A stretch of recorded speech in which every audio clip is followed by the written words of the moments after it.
ఈరోజు episode highlights and review Anusha గారితో మాట్లాడి తెలుసుకుందాం. Hi madam. హలో అండి. ఈరోజు ఎపిసోడ్లో ఉన్న హైలైట్స్ ఏంటి, వాటికి సంబంధించిన రివ్యూ ఏంటి? ఈరోజు ఇక స్టార్టింగ్ నుంచి మనం చూసుకున్నట్టయితే మనకి సిరి ఏదైతే షణ్ముఖ్ వెంట పడుతూ ఉందో తన ఫ్రెండ్షిప్ని కంటిన్యూ చేయాలనో తనతో సరిగ్గా ఉండట్లేదనో అదే మనకి స్టార్టింగ్లో చూసాము. షణ్ముఖ్, సిరి అండ్ జెస్సీ వీళ్ళు ముగ్గురు పడుకోనుండి సిరి సేమ్ అడుగుతుంది షణ్ముఖ్ జశ్వంత్ని, అసలు ఏంటి ఎందుకు మాట్లాడట్లేదు, నాకు ఏడుపు వస్తుంది అంటే సేమ్ అదే ఆన్సర్స్ లాస్ట్ ఎపిసోడ్లో ఏవైతే ఇచ్చాడో షణ్ముఖ్ జశ్వంత్ ఇక్కడ కూడా అంతే, ఏడుపు వస్తే ఏడు అని చెప్పి ఇంకా కంప్లీట్లీ ఇద్దరు కూడా నెగ్లెక్ట్ చేద్దాం అని చెప్పి ఫిక్స్ అయిపోయారు. ఇక్కడ సిరి హనుమంతుని, జెస్సీ కావచ్చు అండ్ షణ్ముఖ్ కావచ్చు అలానే ఉంటున్నారు కూడా వీళ్ళిద్దరు అని చెప్పి చెప్పుకోవచ్చు.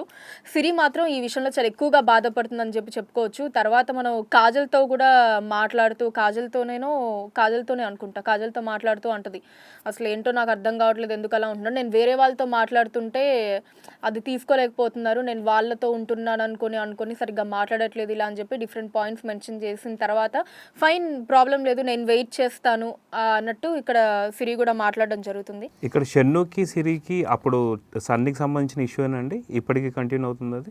ఖచ్చితంగా ఇంకా అదే కంటిన్యూ అవుతుందని అనుకోవచ్చు. అంటే ఇక్కడ షణ్ముఖ్ అండ్ జెస్సీ వీళ్ళిద్దరు ఏం ఫిక్స్ అయ్యారంటే తిను గేమ్ స్ట్రాటజికల్గా ఆడుతోంది, మనల్ని ఏదో యూజ్ చేసుకుంటోంది, మన సపోర్ట్ని మనం మేలుకోవాలి తొందరగా, మన గేమ్ స్ట్రాటజీస్ ఇండివిజువల్గా ప్లాన్ చేసుకోకపోతే మన సపోర్ట్ కూడా తనకి వెళ్తుంది, సో అది అవసరం లేదు, ఎవరి గేమ్ వాళ్ళు ఆడుకున్నాం అన్నట్టు ఇద్దరు ఫిక్స్ అయిపోయారు. కాబట్టి మ్యాక్సిమం కూడా ఇక్కడ సిరిని అవాయిడ్ చేస్తూ వస్తున్నాడు, especially Shanmukh Jaswanth. Okay, team captain కాబట్టి జెస్సీ దానికి సపోర్ట్ చేస్తున్నాడు. ఎగ్జాక్ట్లీ. ఇక అంటే ఇక్కడ టీమ్ క్యాప్టెన్ అనే దానికన్నా వీళ్ళు క్లోజ్ ఫ్రెండ్స్ కాబట్టి ఎక్కువగా షన్ను అండ్ జెస్సీ వీళ్ళిద్దరు ఎక్కువ క్లోజ్ ఫ్రెండ్స్ కాబట్టి ఆ రకంగా షన్ను ఏదైతే డెసిషన్ తీసుకున్నాడో దానికి సపోర్ట్ చేస్తున్నారని చెప్పి మనం అనుకోవచ్చు. ఇక నెక్స్ట్ మనకి షన్ను వచ్చేసి బెడ్రూమ్కి సంబంధించి ఇక్కడ జెస్సీతో చెప్తాడు, జెస్సీ క్యాప్టెన్ కాబట్టి ఈ బెడ్రూమ్ది రవికి చెప్పేసేయి అంటే ఆల్రెడీ శ్వేత చేస్తా అంది అంటే తను ఆల్రెడీ చేసింది, ఎందుకు పార్టిసిపేట్ చేయమని చెప్పు రవిని, ఈజీ పనే కదా అని ఇక్కడ మెన్షన్ చేశాడు, ఇది సింపుల్ పనే కదా అని. అంటే ఇక్కడ రవి కొంచెం పనులు తప్పించుకోవడానికి ట్రై చేస్తున్నట్టు, పని దొంగ అన్నట్టు షణ్ముఖ్ జశ్వంత్ మాటల్లో మనకు అర్థమయ్యింది. సో అండ్ ఇక్కడ జెస్సీ కూడా పాపం ఏదో నాకు అనిపించింది ఏంటంటే క్యాప్టెన్ అన్న పదం అయితే ఉంది కాబట్టి, క్యాప్టెన్ అన్న బాధ్యత అయితే ఉంది, కానీ అందరూ కూడా జెస్సీనే కమాండ్ చేస్తూ ఉన్నారు. ఇక్కడ క్యాప్టెన్గా తను హౌస్ మేట్స్ని కమాండ్ చేయలేకపోతున్నాడు, అందరినీ కూడా రిక్వెస్టింగ్ మోడ్గా వీళ్ళే అంటే ఏం పనులు చేయాలి అన్నది వాళ్ళతో ఈ పని చేయించు వీళ్ళతో ఆ పని చేయించు అని చెప్పి మిగతా వాళ్ళే జెస్సీకి చెప్తున్నారు తప్పితే జెస్సీ ఎక్కడా కూడా తనకి తాను స్ట్రాంగ్గా డిసైడ్ అయ్యి వీళ్ళు ఇది చేయాలి వీళ్ళు ఇదే చేయాలి అని చెప్పి స్ట్రాంగ్గా ఎందుకో తన పాయింట్స్ని ముందు పెట్టలేకపోతున్నాడు. నామకే వస్తే క్యాప్టెన్ అంటారు, కొంచెం అలానే అనిపిస్తుంది.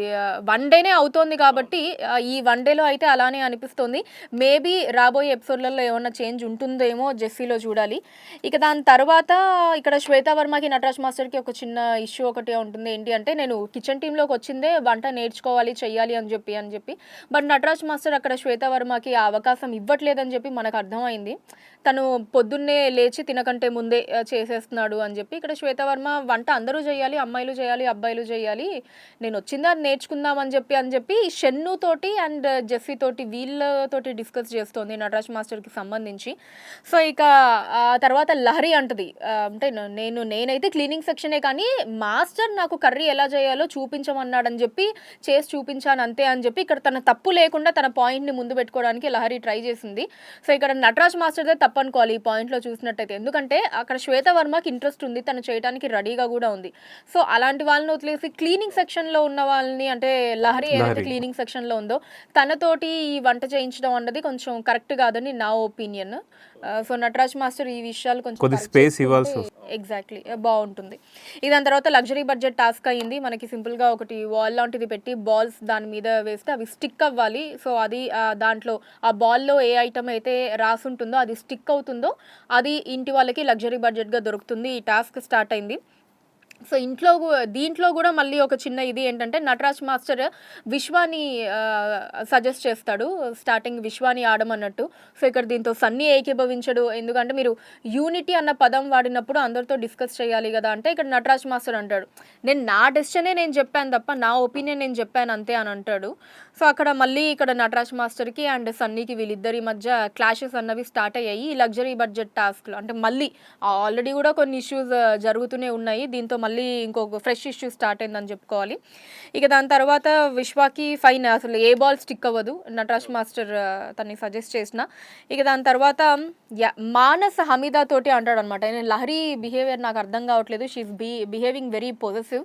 అసలు మొన్న టాస్క్లో లహరికి నేను చపాతీ తినిపిస్తున్నాను, అప్పుడు హమీదా నాకు కూడా తినిపించమంది. అప్పుడు నేను అన్నాను లహరితోటి, ఇద్దరు నువ్వు కూడా రా లహరి, ఇద్దరు పక్కపక్కన కూర్చొని తినిపిస్తానంటే, నో నేను కదలను, నేను ఇక్కడే ఉంటాను, నాకు ఇంకొక రోటీ నువ్వు ఇక్కడే తినిపించాలి అని చెప్పి మాట్లాడుతోంది. అది ఎందుకో తను కొంచెం బాగా పొజిటివ్గా అనిపిస్తోంది అని చెప్పి ఇక్కడ మానస్ వచ్చేసి ఈ విషయం లహరికి సంబంధించి హమీదాతో చెప్తాడు తనకి తినిపిస్తూ. సో ఈ రకంగా ఏంటో చాలా రకాల లవ్ స్టోరీలు అసలు మనకే అర్థం కాని చాలా ట్రాకులు స్టార్ట్ అవుతున్నాయేమో అనిపిస్తోంది. మ్యాక్సిమం అయితే చూసే వాళ్ళకి ఇక్కడ మానస్ ప్రియాంకది ఒక ట్రాక్, మానస్ లహరి అని ఇంకొకటి, అండ్ అలానే శ్రీరామ్ చంద్ర హమీదా, మానస్ హమీదా, అయ్యో ఇక్కడ చాలాలో మానసే కామన్గా ఉన్నాడు అయితే మ్యాక్సిమం. అండ్ శ్రీరామ్ చంద్ర విషయానికి వస్తే మ్యాక్సిమం హమీదా శ్రీరామ్ చంద్ర వీళ్ళ ట్రాక్, ఇలా చాలా ట్రాక్లు రన్ అవుతూ ఉన్నాయి. మనకి ఎండింగ్ వచ్చేటప్పటికి ఏ ట్రాక్ ముందుకెళ్తుంది అన్నది మనం ఇంకా రాబోయే ఎపిసోడ్లలో అయితే చూడాలి. సన్నీ మళ్ళీ డిస్కషన్ స్టార్ట్ చేశాడు నటరాజ్ మాస్టర్కి సంబంధించి. ఏంటి అంటే ఇది ఇండివిజువల్ గేమ్ టాస్క్ కాదు, అందరికీ ఫుడ్ కావాలి కదా, సో అలాంటప్పుడు ఆయన ఒక్కటే అలా డెసిషన్ తీసుకొని చెప్పడం కరెక్ట్ కాదు అన్న పాయింట్ ఆఫ్ వ్యూలో ఇక్కడ సన్నీ మెన్షన్ చేయడం జరిగింది. ఫైన్, అది కూడా కరెక్టే అని అనిపించింది. ఇక్కడ యానీ మాస్టర్ కూడా అంటారనమాట, 10 సార్లు చెప్పడానికి ఏం పిల్లలు కాదు కదా, పాలు తాగే పిల్లలు కాదు కదా, నేను చెప్పాను ఆ పాయింట్ అని చెప్పి. ఇక దాని తర్వాత మళ్ళీ నటరాజ్ మాస్టర్ కూడా సీరియస్ అయిపోయి, అసలు ఎవరికి బేసిక్ నాలెడ్జ్ లేదు, బేసిక్ సెన్స్ లేదు టాస్క్కి సంబంధించి, అసలు ఏమన్నా అంటే మళ్ళీ ప్రొఫెషన్ మీద సెటైర్లు వేస్తున్నారు, నాకు అవి బయటకు వస్తే ఇరక్కొట్టేస్తాను అని చెప్పి ఇక్కడ నటరాజ్ మాస్టర్ అంటారు అనమాట. ప్రొఫెషన్ చాలా అగ్రెసివ్గా ప్రొఫెషన్ మీద సెటైర్లు వేస్తున్నారు అన్నట్టు. సో ఇక్కడ సన్నీ కూడా దానికి వెంటనే రియాక్షన్గా ఏంటి చెప్పండి, ఎవరు చెప్పండి అని చెప్పి నటరాజ్ మాస్టర్ని అడుగుతారు. ఇక నటరాజ్ మాస్టర్ మళ్ళీ అదే డ్రాగింగ్, అదే డైలాగ్, టైం వచ్చినప్పుడు చెప్తా, అన్నీ నేనే చెప్తా. ఏంటో అంటే ఇక్కడ ఒకటి వేసేస్తారనమాట, నాకు తెలుస్తోంది నన్ను ఎవరో ఏదో అంటున్నారు, ఎవరు మిమ్మల్ని చెడగొట్టారో నాకు ఆపోజిట్గా నాకు తెలుసు, గుంటనక్క, ఇలా అన్ని మనం రవి విషయంలో దగ్గర నుంచి గుంటనక్క అని, కుందేళ్ళని, పావురాళ్ళని చాలా అంటున్నాడు, కానీ ఏది క్లారిటీ ఇవ్వరు మాస్టర్. అసలు ఇలానే కంటిన్యూ అయితే రాను రాను జనాలకు కూడా అదేంటంటే ఒక కైండ్ ఆఫ్ కామెడీగా కూడా అయిపోతుంది. ఆల్రెడీ కూడా మీమ్స్ ట్రోల్స్ అన్నీ కూడా ఏంటి అంటే నేను చెప్తా, ఏదో ఒక రోజు చెప్తా, ఇలా నటరాజ్ మాస్టర్ మీద ఈ మీమ్స్ ట్రోల్స్ కూడా మనకి స్టార్ట్ అయ్యాయి. ఈ విషయంలో ఆయన మాత్రం ఇలానే కంటిన్యూ అవుతూ ఉన్నారు. ఏ విషయం వచ్చినా అక్కడ స్ట్రైట్గా కుండ బద్దలు కొట్టడం అన్నది ఇంపార్టెంట్. ఉన్నది ఉన్నట్టు గుడ్ ఆర్ బ్యాడ్, ఏంటి నువ్వు ఇలా మాట్లాడుతున్నావు అని పర్టికులర్లీ ఆ పర్సన్ తోటో అక్కడ జరిగిన ఇష్యూ ప్రకారంగా గొడవపడి అక్కడిక్కడ తేల్చేసుకుంటే బెటర్, కానీ నేను చెప్తా, నాకు టైం వచ్చినప్పుడు చెప్తా అని చెప్పి ఇలా డ్రాగ్ చేస్తూ ఉండటం కరెక్ట్ కాదు. అదే వాళ్ళందరూ మాట్లాడుకుంటారు కూడా. రవి కూడా అసలు నన్ను అంటున్నాడో అర్థం కాదు, ఎవరిని అంటున్నారో అర్థం కాదు, అలా అంత తెలివిగా మాట్లాడుతున్నాడు ఇక్కడ నటరాజ్ మాస్టర్. సో ఇక్కడ కుండ బద్దలు కొట్టేయడమే బెస్ట్ నా ఒపీనియన్ ప్రకారం నటరాజ్ మాస్టర్. అండ్ ఇక్కడ సన్నీ ఇక్కడ ఒక డైలాగ్ అంటాడు, ఏంటంటే నాకు 10% ఉండేది ఇంతకుముందు ఆయన కోపం, అది ఇప్పుడు 100% అయ్యింది నటరాజ్ మాస్టర్ మీద అని చెప్పి ఒక డైలాగ్ అయితే చెప్తాడు. అండ్ ఎస్, దాని తర్వాత అసలు జెస్సీతో అంటాడు అనమాట, ఇంకా జెస్సీ కూడా కంప్లైంట్ ఇవ్వడం మొదలు పెడతాడు, నన్ను కూడా నా క్యాప్టెన్సీ విషయంలో సరిగ్గా చేయనివ్వట్లేదు, ప్రతి దాంట్లో ఇన్వాల్వ్ అవుతున్నారు, ఇది అది అన్నట్టు. సో దాని తర్వాత ఇంకా నటరాజ్ మాస్టర్ అనే కాదు, మిగతా వాళ్ళు నటరాజ్ మాస్టర్తో సహా మిగతా వాళ్ళు కూడా నన్ను ఇన్ఫ్లుయెన్స్ చేస్తున్నారు అన్నట్టు జెస్సీ మిగతా వాళ్ళతో చెప్తారు, నా క్యాప్టెన్సీ బాధ్యతని నన్ను సరిగ్గా నిర్వహించలేకుండా చేస్తున్నారు అని చెప్పి. ఇక దాని తర్వాత రవి, సిరి అండ్ కాజల్ వీళ్ళ మధ్య ఏంటంటే నామినేషన్స్కి సంబంధించిన డిస్కషన్ వస్తుంది. ఏంటి ఎవరు వెళ్ళిపోతారు ఈ వీక్ అంటే, ఎవరు చెప్పలేము ఎవరు వెళ్ళిపోతారో ఏంటి అన్నట్టు వాళ్ళు మాట్లాడుకోవడం జరిగింది. ఇంకా షెన్ను అయితే I'm good with every one అని చెప్పి ఇక్కడ మెన్షన్ చేశాడు. ఎవరు వెళ్ళిపోతారు ఏంటి నామినేషన్స్ అన్న పాయింట్స్ ఇది అయిపోయిన తర్వాత ఇక్కడ సిరి అండ్ వీళ్ళు ముగ్గురు కూడా మళ్ళీ నటరాజ్ మాస్టర్ ఇష్యూ తీసుకొస్తారు. అసలు ఆయన ప్రాబ్లం ఏంటో అర్థం కాదు, మనం కార్నర్ చేయడం కాదు, ఆయనే కావాలని కార్నర్ అవుతారు. నేను ఎంత మాట్లాడదామని వెళ్తున్నా సరే అసలు నెట్టేసి వెళ్ళిపోతారు ఆయన, అంటే నెట్టేసి వెళ్ళిపోవడం ఇన్ ద సెన్స్ అసలు పట్టించుకోకుండా వెళ్ళిపోతారు. అసలు మనం ఎవరిని ఆయన కార్నర్ చేయడం కానీ ఆయనే కార్నర్ చేసుకుంటారు. అంటే ఇక్కడ రవి ఇంకొక మాట అన్నాడు, maybe he's trying sympathy card అని చెప్పి.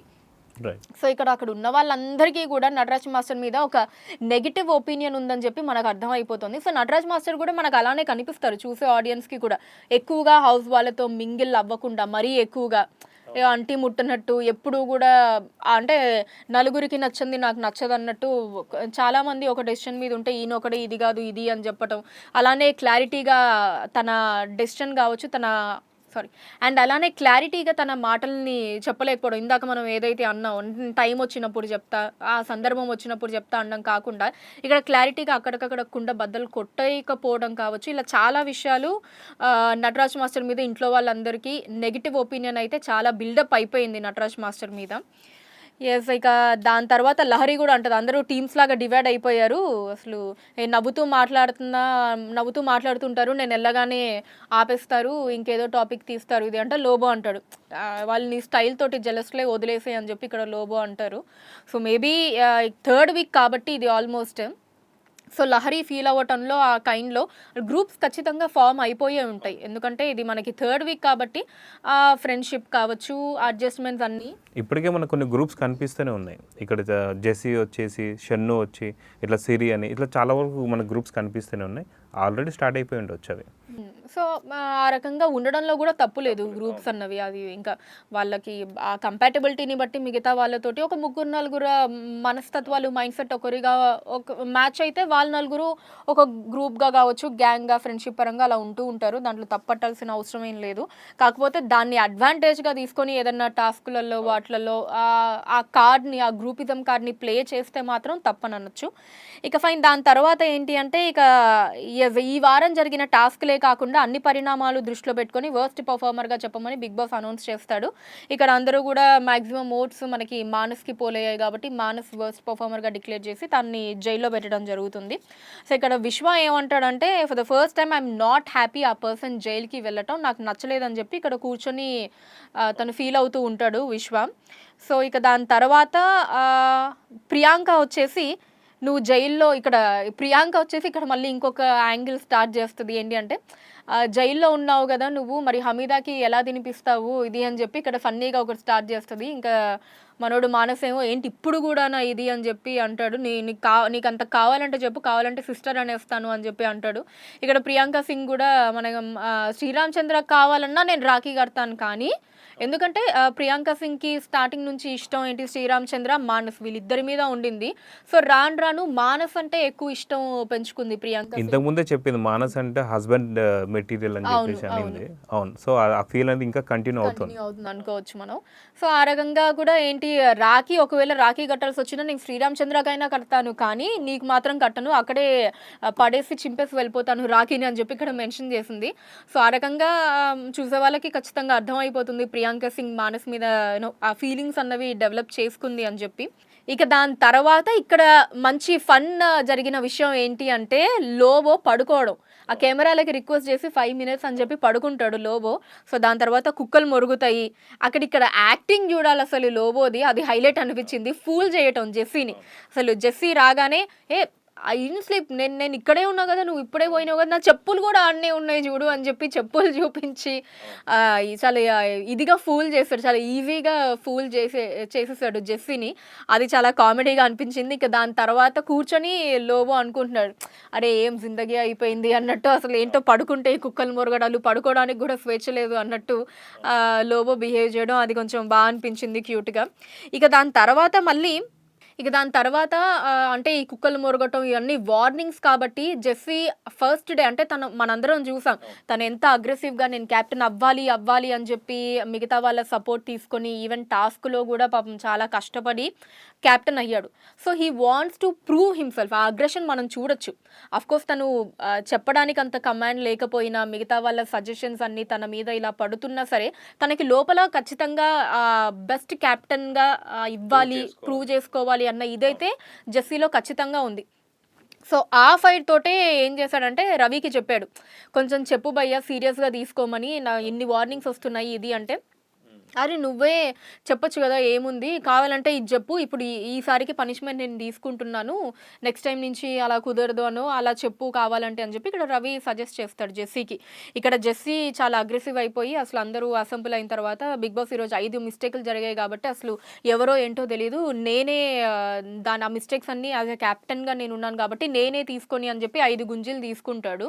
సో ఇక్కడ ఎవరు కూడా తను అడగరు, ఈవెన్ బిగ్ బాస్ నుంచి మనకి ఆర్డర్ లాంటిది కూడా ఏం రాదు, కానీ కానీ నేను ఇందాక మెన్షన్ చేసినట్టు ఆ క్యాప్టెన్సీలో అందరూ ఫైన్ జెస్సీ బాగా చేశాడు, పర్ఫామ్ చేశాడు అని అనుకోవాలి అన్న ఆ అగ్రెషన్, ఆ ఇంటెన్షన్ తన లోపల ఉంది కాబట్టి అలా జెస్సీ ఆ గుంజీలు తీయడం కావచ్చు, కెమెరాస్కి చెప్పటం అంతా కూడా చేశాడు. కానీ ఇక్కడ ఈ పాయింట్లో కూడా జెస్సీ తన ఓన్ డెసిషన్ తీసుకోలేదు. రవి చెబితే ఆ డెసిషన్ని అక్కడ అమలు పరిచాడు అంతే. సో అక్కడ కూడా క్యాప్టెన్సీ అనేది మనకి ఎక్కడ కనిపించలేదు జెస్సీలో. అదే మనం ఇందాక కూడా మెన్షన్ చేశాం కదా, సో జెస్సీ ఇన్ఫ్లుయెన్స్ అవుతున్నాడు బాగా. క్యాప్టెన్ అయినా సరే అందరూ కూడా చెప్తున్నారు. అంటే ఇప్పుడు అదే పొజిషన్లో ఏ శ్రీరామ్ చంద్రనో లేకపోతే ఏ నటరాజ్ మాస్టరో ఇలాంటి వాళ్ళు ఉంటే ఎవరు సజెషన్స్ ఇవ్వడానికి కూడా జంకుతారు కొంచెం. వాళ్ళు ఇమీడియట్లీ అనేస్తారు, నాకు తెలుసు కదా నేను క్యాప్టెన్గా నేను ఏం చేయాలి, I know what to do అని చెప్పి. జెస్సీ కొంచెం ఏంటంటే కొంచెం ఒక ఈజీ గాయ్, మనం మాట్లాడేయచ్చు, ఏదైనా చెప్పేయచ్చు అనే ఒక పర్సనాలిటీని తను డెవలప్ చేసుకున్నాడు ఇంటి సభ్యుల మధ్య, హౌస్ మేట్స్ మధ్య ట్రీట్ చేస్తున్నారు. సో ఆబ్వియస్లీ అలానే కిట్ కిందే ట్రీట్ చేస్తున్నారు. అందరూ కూడా ఒక ఈజీ అనమాట, ఏదైనా చెప్పేయచ్చు, ఏదైనా అనేయచ్చు, జెస్సీ దగ్గర ఏం ప్రాబ్లం ఉండదు, ఏం చేయడు అన్న పాయింట్ ఆఫ్ వ్యూలోనే అందరూ కూడా ఇక్కడ జెస్సీ క్యాప్టెన్ అయినా అందరూ కూడా జెస్సీకే కమాండ్స్ ఇస్తున్నారు, వాళ్ళతో ఇది చేయించు, వీళ్ళతో అది చేయించు అని చెప్పి. సో ఇక రవి కూడా అంటాడు అసలు లాస్ట్లో, ఇంకా అసలు నువ్వు క్యాప్టెన్వి, నువ్వు ఆర్డర్ వేయాలి, మేం చెయ్యాలి అంతే, దట్స్ ఇట్, ఇది ఫైనల్ అని చెప్పి అక్కడితో దాన్ని కంక్లూడ్ చేస్తాడు.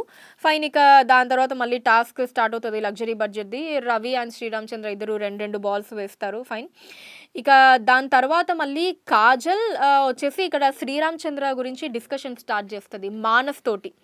ఏంటి అంటే అసలు మా టాస్క్కి సంబంధించి క్యాప్టెన్సీ కంటెండర్ని డిసైడ్ చేసినప్పుడు సో అందరూ కూడా ఏకీభవించారు, ఫైన్ శ్రీరామ్ చంద్ర అని చెప్పి. లాస్ట్కి వచ్చేటప్పటికి నేను వద్దు, నాకు వద్దు, నా తర్వాత సెకండ్ ఆప్షన్ ఏంటి, నా తర్వాత సెకండ్ ఆప్షన్ ఎవరైనా ఉంటే చూడండి అన్నట్టు సడన్గా ఇలా అనేస్తాడు. అంటే దానికి ఇంకా మానస్ లీడ్ తీసుకొని, ఎందుకంటే మనోడ్లో ఆల్రెడీ కూడా శ్రీరామ్ చంద్ర మీద నెగిటివ్వే ఉంది. మానస్కి శ్రీరామ్ చంద్రకి స్టార్టింగ్ నుంచి కూడా మనం చూసుకున్నట్టయితే ఎక్కడ కూడా పడట్లేదు. మానస్, శ్రీరామ్ చంద్రన్, రవి ఈ ముగ్గురికి ఎక్కడ పడడం లేదు స్టార్టింగ్ నుంచి. అందులో ఇంకా ఎక్కువగా తీసుకుంటే ఖచ్చితంగా మానస్కి శ్రీరామ్ చంద్రకి స్టార్టింగ్ కొన్ని రోజులే వాళ్ళు బాగున్నారు, ఆ తర్వాత చాలా నెగిటివ్ వైబ్స్ ఉన్నాయి వాళ్ళ మధ్య. ఒకరినొకరు నామినేట్ చేసుకోవడం దగ్గర నుంచి, ఇన్ఫ్యాక్ట్ నాగార్జున గారు కూడా శ్రీరామ్ చంద్రకి సపోర్ట్ చేస్తూ మాట్లాడుతూ మానస్ని ఆపోజిట్లో, ఇప్పుడు ఆబ్వియస్లీ ఒకరికి సపోర్ట్ చేస్తున్నారు అంటే ఇంకొకరికి చెయ్యట్లేదు అనే అర్థం. అలాగా ఒకే విషయంలో ఈయన్ని పొగుడుతూ ఆయన్ని కొంచెం ఆయనది తప్పున్నట్టు, మానస్ది తప్పున్నట్టు మాట్లాడడం, ఇలా ఈ అన్ని కారణాల వల్ల ఖచ్చితంగా వీళ్ళిద్దరికీ కూడా నెగిటివ్ వైబ్స్ అనేవి చాలా ఎక్కువగా ఉన్నాయి. సో ఇంకా ఇమీడియట్లీ మానస్ ఏంటి అంటే అసలు ఆ వ్యక్తే కన్ఫ్యూజ్డ్ సోల్, ఆ పర్సనే కన్ఫ్యూజ్, అసలు అలా ఉంటాడు. టాస్క్ కూడా 10 సార్లు చదువుకుంటాడు, చదివేటప్పుడు 100 డౌట్లు అడుగుతాడు, ఇలా కన్ఫ్యూజ్డ్ సోల్ అని చెప్పారు. కానీ నేను అనుకోవడం ఏంటి అంటే టాస్క్ ఒక 10 సార్లు చదవటం లేదా వేరే వాళ్ళు చదువుతున్నప్పుడు క్వశ్చన్లు అడగటం ఖచ్చితంగా కన్ఫ్యూజన్ అనిపించుకోదు, అది క్లారిటీ కావాలి అనే వాళ్ళు శ్రీరామ్ చంద్ర అన్నిసార్లు టాస్క్ లెటర్ని చూసుకోవడం కావచ్చు, డౌట్స్ అడగడం కావచ్చు. మేబీ ఇలాంటి విషయాలు ఇప్పుడు కాజల్ ఏదైతే చెప్పిందో, అంటే అందరం డిసైడ్ అయిన తర్వాత నేను చెయ్యను క్యాప్టెన్గా, ఇలాంటి విషయాల్లో కన్ఫ్యూజ్డ్ పర్సన్ అంటే ఓకే. కానీ టాస్క్కి సంబంధించి మానస్ అండ్ కాజల్ ఏదైతే మాట్లాడుకున్నారో శ్రీరామ్ చంద్రకి సంబంధించి, ఇలా టాస్క్ లెటర్ 10 సార్లు చదువుతాడనో, మధ్యలో డౌట్లు అడుగుతాడనో, ఇలాంటి వాటికి కన్ఫ్యూజ్డ్ సోల్ అనాల్సిన అవసరం లేదు. That shows their interest, enthusiasm towards the task. అంటే దాన్ని బాగా అర్థం చేసుకొని ఎక్కడ తప్పులు చెయ్యకుండా ఉండాలి అనే ఒక ఇంట్రెస్ట్ కనిపిస్తుంది తప్పితే కన్ఫ్యూజ్డ్ పర్సనాలిటీ అని ఇక్కడ అనడం మాత్రం ఖచ్చితంగా తప్పు అని చెప్పి నాకు అనిపించింది. ఇక ఫైన్. దాని తర్వాత సడన్గా బేబీ ఏడుపు వినిపించింది ఇంట్లో. ఒక మనకి బొమ్మని కూడా పంపిస్తారు, బాయ్ బొమ్మని, బేబీ బాయ్ బొమ్మని. సో ఆయన అతిథి అని చెప్పటం, ఆ బొమ్మని ఎప్పుడు కూడా ఒంటరిగా ఉండకుండా అందరూ కూడా బాగా చూసుకోవాలి ఇంటికి వచ్చిన అతిథిని అని చెప్పి బిగ్ బాస్ మెన్షన్ చేస్తాడు. సో అలానే అందరూ కూడా ఆ టాయ్ తోటి బాగా ఆడుకోవడం కావచ్చు, దాన్ని గారవం చేయడం, ఇవన్నీ చేస్తున్న తర్వాత సడన్గా శ్రీమంతం వీడియో ప్లే అవుతుంది. నటరాజ్ మాస్టర్ వైఫ్ నీతూ గారికి సంబంధించిన శ్రీమంతం వీడియో ప్లే అవుతుంది. సో ఇంట్లో వాళ్ళందరూ కూడా ఎమోషనల్ అవుతారు. ఇంకా ఖచ్చితంగా నటరాజ్ మాస్టర్ అయితే ఎమోషనల్ ఖచ్చితంగా అవుతారు, అది ఎక్స్పెక్టెడే. ఎందుకంటే అక్కడ వైఫ్కి శ్రీమంతం జరుగుతోంది, ఇక్కడ ఈయన బిగ్ బాస్ హౌస్ లోపల ఒక టీవీలో చూస్తున్నారు అంటే అసలు నో డౌట్, అన్డౌటెడ్లీ ఏ హస్బెండ్కైనా సరే ఎమోషన్ బయటకు వచ్చేస్తుంది. అలానే నటరాజ్ మాస్టర్ కూడా చాలా ఎమోషనల్ అయ్యారు. మాస్టర్ కూడా చిన్న పిల్లల్లాగా చాలా వెక్కి ఏడ్చారు. అక్కడ ఎమోషన్ అందరూ తీసుకున్నారు. సో ఇంకా లాస్ట్‌లో వెళ్ళి టీవీని కూడా హగ్ చేసుకొని నీతు గారి పిక్చర్ అక్కడ ఏమంటారు మనకి ఫ్రీజ్ అవ్వగానే వెళ్ళి దాన్ని కిస్ చేసుకొని అలా సూపర్ హ్యాపీగా అయితే మొత్తానికి ఆ వీడియో అన్నది ప్లే అవ్వడం జరిగింది. సో దాంతోటి ఇంట్లో వాళ్ళందరూ కూడా చాలా ఎమోషనల్ అయ్యారు. విశ్వాకి అండ్ అలానే లోబోకి కూడా వాళ్ళ పిల్లలు గుర్తొచ్చారు. సో అది కూడా మనం చూసాం. ఫస్ట్ టెన్షన్ పడ్డారు. అసలు ఎవరు పిల్లోడు ఏడుస్తున్నారు ఏంటి అనేది ఒక టెన్షన్ అయితే క్రియేట్ అయింది హౌస్‌లో. అవును. సో ఇక నెక్స్ట్ మనకి ఎండింగ్ గురించి మాట్లాడుకుంటే ఇక్కడ మళ్ళీ కాజల్ అండ్ ఫిరి డిస్కషన్ ఒకటి ఉంది. దాని ముందు షెన్నుకి సంబంధించి అది మనం ఆల్రెడీ మాట్లాడుకున్నాము. సో ఏంటి అంటే నాకు జెస్సీకి ముందు నుంచే నేను డిస్కనెక్ట్ అయ్యాను. నేను వాడికి సపోర్ట్ చేసినా వాడు నాకు ఫ్రెండ్షిప్ బ్యాండ్ కూడా ఇవ్వలేదు. నాకు అది ప్రాబ్లం కాదు కానీ షెన్ను విషయంలోనే ప్రాబ్లం అన్నట్టు ఇక్కడ సిరి కాజల్కి చెప్తూ ఉంది. అది సేమ్ అదే తను నన్ను అర్థం చేసుకోవట్లేదు, ఏదేమైనా నేను వేరే వాళ్ళతో క్లోజ్గా ఉంటున్నాను అనుకున్నాడని చెప్పి అదే ఇష్యూ అక్కడ మెన్షన్ చేసింది. ఇక లాస్ట్లో శ్రీరామ్ చంద్ర అండ్ హమీద అసలు వీళ్ళ మధ్య ఏవేవో డిస్కషన్లు జరిగాయి. సో వాటన్నిటికీ సారాంశంగా ఒకటి చెప్పాలి అనుకుంటే గనక వాళ్ళు చాలా మాట్లాడుకున్నారు. ఇక్కడ ఏంటి అంటే హమీదాకి శ్రీరామ్ చంద్ర మీద ఖచ్చితంగా ఫీలింగ్స్ ఉన్నాయి. అలానే కొంతమేర శ్రీరామ్ చంద్ర కూడా హమీద మీదే ఫీలింగ్స్ ఉన్నట్టు నాకు అనిపించింది. ఎందుకంటే అక్కడ శ్రీరామ్ చంద్ర మెన్షన్ చేస్తాడు, ఇప్పుడు నాకు మానస్ క్లోజ్, నువ్వు క్లోజ్, అలానే సన్నీ క్లోజ్ అలా అంటే, కానీ నేను వాళ్ళతో ఉన్నంత కంఫర్ట్గా అంటే ఇప్పుడు నేను మానస్ దగ్గర ఏ విషయం అయినా నేను మాట్లాడతాను, సన్నీ దగ్గర ఏ విషయం అయినా మాట్లాడతాను, కానీ నీ దగ్గర నాకు ఆ కంఫర్ట్ లేదు అని చెప్పి శ్రీరామ్ చంద్రతో అంటది హమీద. సో అప్పుడు శ్రీరామ్ చంద్ర ఏమంటాడంటే ఇమీడియట్లీ యు నో వై అంటే ఎందుకో తెలుసా, ఇప్పుడు నీకు మానస్కి మధ్య ఒక మీటర్ ఉంది, okay friendship, he's a friend, clarity ఉంది. అలానే సన్నీ అంటే ఇమీడియట్లీ ఫ్రెండ్ అని చెప్పి ఉంది. మన మధ్య ఆ క్లారిటీ లేదు, మన మధ్య క్వశ్చన్ మార్క్, మనం ఇంకా క్వశ్చన్ మార్క్ జోన్లోనే ఉన్నాము. సో మేబీ అది ఫ్రెండ్షిప్ కన్నా ఎక్కువ కావచ్చు, ఫ్రెండ్షిప్ కన్నా తక్కువ కావచ్చు, కానీ ఆ క్లారిటీ మనకి లేదు కాబట్టే నువ్వు ఆ కన్ఫ్యూజ్ జోన్లో ఉన్నావు అని చెప్పి ఇక్కడ ఇండైరెక్ట్లీ కూడా ఏంటి అంటే వీళ్ళిద్దరి మధ్య ఆ ట్రాక్ స్టార్ట్ అయింది, నడుస్తోంది అని చెప్పి ఆడియన్స్కి అయితే కన్వే అయింది. సో వీళ్ళిద్దరి మధ్య ఆ క్యూట్ డిస్కషన్ తోటి ఎపిసోడ్ అన్నది ఇవాళ ఎపిసోడ్ ఎండ్ అయింది ఇక్కడ. సో మీ దృష్టిలో ఆ క్వశ్చన్ మార్క్కి ఏమిస్తారు? ఖచ్చితంగా నేను టిక్ మార్కే పెడతాను, ఆ క్వశ్చన్ మార్క్కి ఇంటూ మార్క్ పెట్టను. ఫీలింగ్స్ ఉన్నట్టే మనకి అక్కడ శ్రీరామ్ చంద్ర కూడా ఇండైరెక్ట్గా హమీదాకి అదే కన్వే చేశాడు, మన మధ్య ఎందుకు ఆ క్లారిటీ లేదు అంటే ఆ ఫీలింగ్స్ ఉన్నాయి కాబట్టే క్లారిటీ లేదు అన్నట్టు శ్రీరామ్ చంద్ర కూడా మెన్షన్ చేశాడు. సో అక్కడ హమీదా దానికి సిగ్గుపడ్డం కావచ్చు, షైగా ఫీల్ అవ్వడం అది కూడా మనం చూసాం కాబట్టి సో ఖచ్చితంగా ట్రాక్ ఆల్రెడీ స్టార్ట్ అయింది వీళ్ళ మధ్య అని చెప్పి అనిపిస్తూ ఉంది నాకైతే. ఓకే, సో ఇవి ఈ యొక్క ఎపిసోడ్ యొక్క review and highlights. Okay, thank you అండి. ఇది ఎపిసోడ్ యొక్క హైలైట్స్ అండ్ రివ్యూ. ఇలాంటి ఇంట్రెస్టింగ్ వీడియోస్ కోసం తప్పకుండా మా ఛానల్ని సబ్స్క్రైబ్ చేయండి.